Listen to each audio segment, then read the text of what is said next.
Hi there, I'm Emily. I'm a food blogger and baker based here in beautiful Trinidad and Tobago. I enjoy baking, taking lots of pictures of what I make, and of course eating. Today I'm going to share with you one of my favorite recipes for an insanely delicious chocolate cake. This cake is so good, it's going to impress all your friends, all your family. It might even make you some new friends and gain some new family.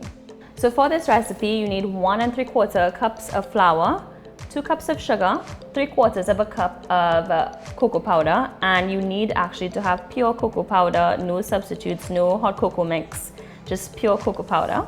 2 teaspoons of baking soda, 1 teaspoon of baking powder, 1 teaspoon of salt, half a cup of vegetable oil, 2 large eggs at room temperature, 1 cup of milk, 1 teaspoon of clear vanilla extract, or you can use regular vanilla extract. I just like to use clear. 2 teaspoons of white vinegar, and 1 cup of hot coffee. Like I mentioned before, this recipe is super simple in the fact that, as you can see, there's no extra butter, there's no creaming method. So we really are simply just combining our wet ingredients with our dry ingredients. So I'm going to add the flour into our mixer, and then I'm going to add our cocoa powder. So next I have 2 cups of sugar, and I know that sounds like a lot of sugar, but the cocoa powder is completely unsweetened, so we need to really add some sweetness to this cake and create a little bit of balance. And now here we have 1 teaspoon of baking powder, 2 teaspoons of baking soda. I'm gonna add our salt, just 1 teaspoon. So I'm actually today using a KitchenAid mixer or a stand mixer. You can do this totally by hand if you don't have access to a mixer, or if you have one of those hand beaters, that works well too. This is just going to be a little bit faster. So I have this on stir, just trying to combine all these ingredients together evenly. So now that all our dry ingredients are mixed together, we're going to start working on our wet ingredients. So this is our cup of milk right here. Make sure that everything that you're working with, except the coffee, is at room temperature. It's going to really help with incorporation. So we have adding our oil, 1 of our eggs in, and everything can go straight in. And I'm just going to give it a mix. And to that, we're going to add some distilled vinegar. This acid is actually going to work with the baking powder and baking soda, kind of help give, like I said, give that cake a nice lift, good texture. And then here we have some clear vanilla extract. So we're simply going to add our wet into our dry. There we go. There we go.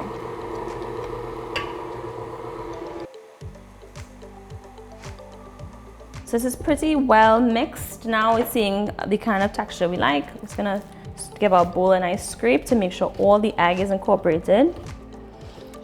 And then let it mix for like another 30 seconds or so before we add our secret ingredient. So now I'm just gonna add a cup of hot coffee. It's whatever coffee you have on hand. You can use instant coffee, you can use brewed coffee, or you can use, if you have an espresso, want to make like some kind of strong coffee, that works as well. So here I'm just using instant coffee. So I'm streaming my coffee in. And so that's it. Now we're just going to put these into our baking pans.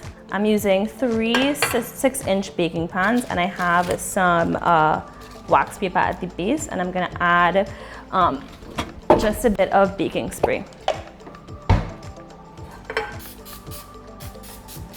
There we go. 2 and 3. So now I'm gonna take these, I'm gonna put them in my oven at 350 degrees Fahrenheit for about 35 minutes. And you're gonna start to smell this cake, and it's gonna be absolutely delicious.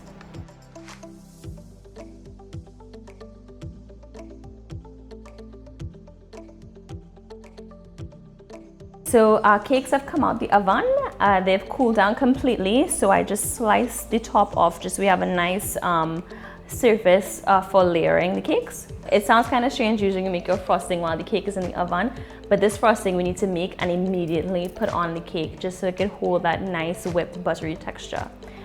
So to start, we have 6 ounces of semi-sweet chocolate, and this is from a chocolate bar.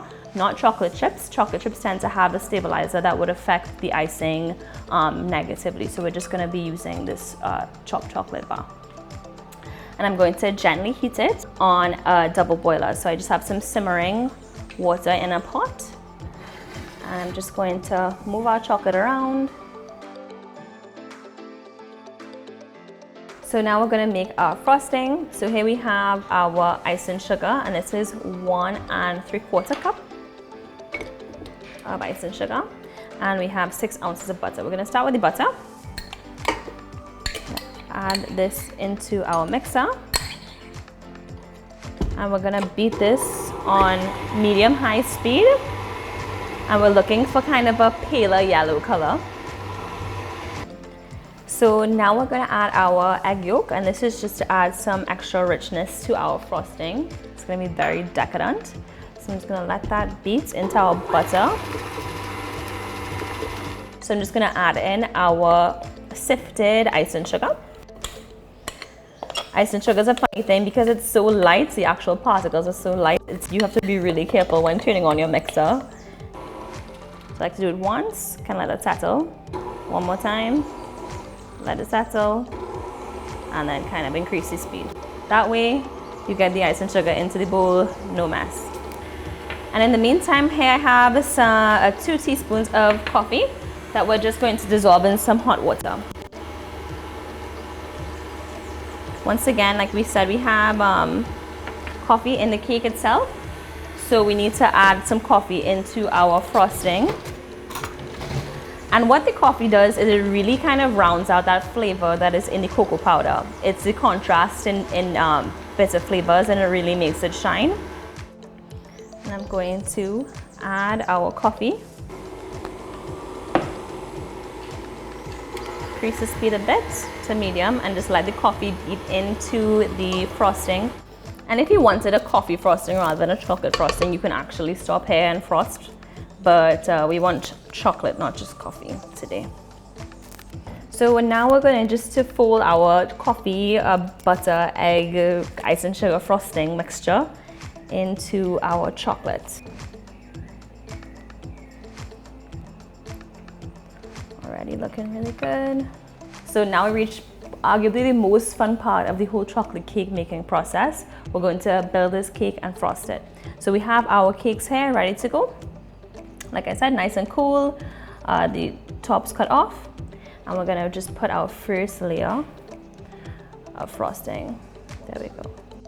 We're just gonna evenly smooth that on. Oh, I forgot to mention that I actually have this cake on a little cardboard cutout round. You could just have it flat on your surface or flat on, your plate. But I have mine on a cardboard round because I'm actually going to transfer it onto this beautiful display. So first layer done. Plop the next one, make sure it's nice and straight. And I mean, we're not being judged on our cake. So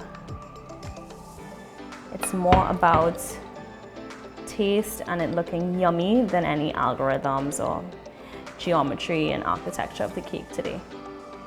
Going to sort of just generously add the remainder of our frosting.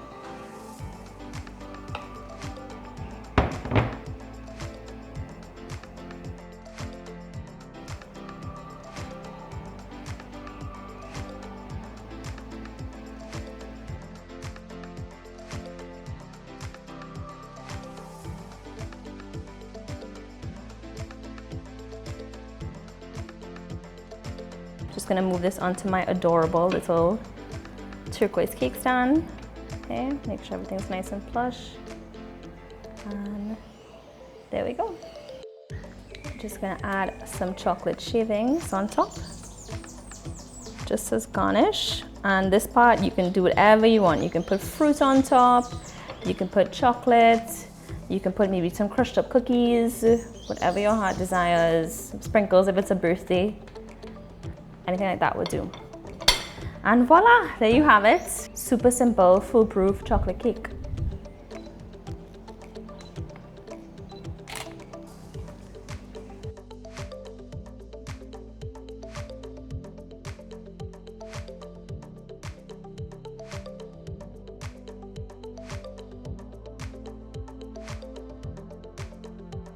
Here we have it, our chocolate cake. It looks spot on like we hoped it would.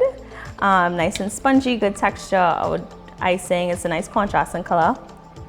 Tastes really nice, so let's try the cake and the frosting together.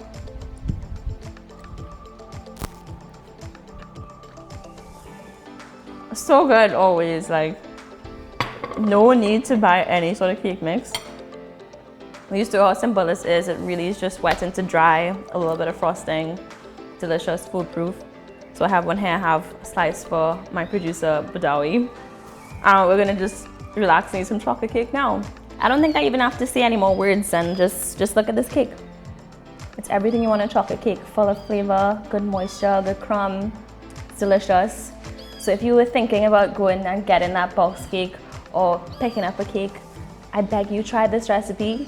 Let me know how it goes. Right now my producer's getting crumbs on the camera because he's eating it. And don't forget to give this video a thumbs up. And go ahead and subscribe to Eat a Food on YouTube. And the full recipe will be placed on the Eat a Food website at eatafoodtt.com. And if you want to see more of me, go ahead and follow me on Instagram at mzclip.